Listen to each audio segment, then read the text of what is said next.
What's going on, guys? It's Greg from East Coast Dies. The DNA 2.0 is officially out, giving you guys some time to grab one if you want, and now we have a stringing tutorial for you. So the main thing to look at, everything is great for stringing. We have 2 extra sidewall holes, so we're gonna string up a really great mid pocket. This is how it's gonna turn out. Got the Hero 3, the black DNA 2.0, high-vis strings for you. And again, 20 sidewall holes, which is 2 more than we normally do. So we had to space them throughout the pattern, and you'll see in the tutorial, you want to start out by doing our regular 9-diamond top string, which we do for all of our pockets on the second sidewall hole.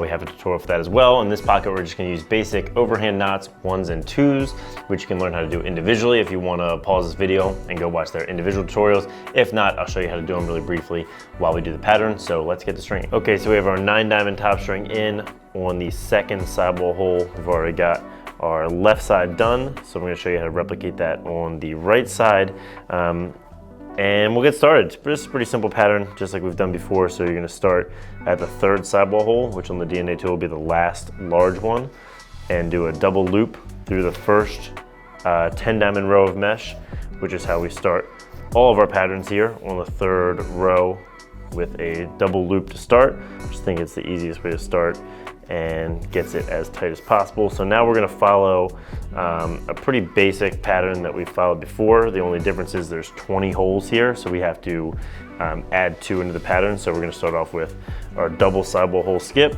So skip, skip, and then do an overhand knot. So we'll go through the outside with just the string, pull some slack through so you're left with just a loop. Then from the face to the back of the mesh, and then around through that loop going this direction. So you can see the loose knot there, and then you want to make sure you pull all the slack out, pull the diamond down really tight, and then yank it tight so it's going to stay put right where it is. And so it's going to be a little different here, is we're actually going to do a second double skip since we have more holes to work with here.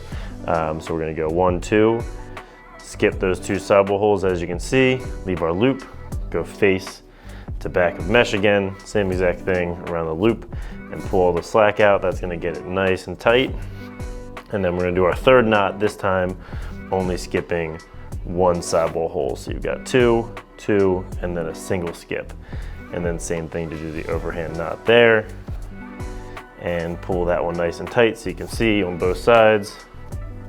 We have our flat portion of the mesh, and you can see the mesh wants to create that channel. It's exactly what we're looking for. Now we're gonna go into our 1s and 2s to form the depth of the pocket. So we've got this diamond right here. Without going through the head yet, we're just gonna take the string and go face to back, just like that. And then we're gonna go through the outside of the head and under the string without going through the mesh again. That's just gonna create a basic one, which you can look the tutorial up for if you need help with. Then we're gonna do another one without skipping any sidewall holes. So that's gonna help the pocket form up just a little bit higher, as you can see. And then we're gonna do a 2. So again, without going through the head, go through the first hole of mesh, face to back, and then through the second hole of mesh, face to back, without going through the head. You can see that's gonna bunch those up. And then we're gonna finish that off. We're gonna skip a hole in the middle to let it float just a little bit. So if you can see right there, we'll skip that one and go through this one and finish that 2 up. And so you can see, it's gonna bunch it, but also let it move a little bit. Then we're gonna do another 1 through the mesh, skipping another sidewall hole, just to get us a little further down the head to finish the pocket off. And we're gonna do our final 1 tie off, where we always go from the back to the face of the mesh, and then from the inside to the outside of the sidewall, so that we end on the outside here and can do our tie off. And I like to always add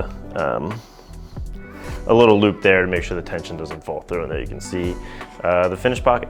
All right, there you have it, guys. The mid pocket turns out really great. This is one of my favorite pockets in any of our heads that we have. I would recommend it to all of you. It's a really great place to start.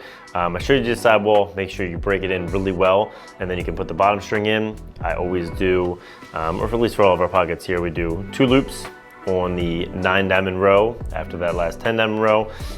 Just keeps it really simple, gives you a little space to work with if you need to tighten or loosen it. So let us know if you have questions down in the comments.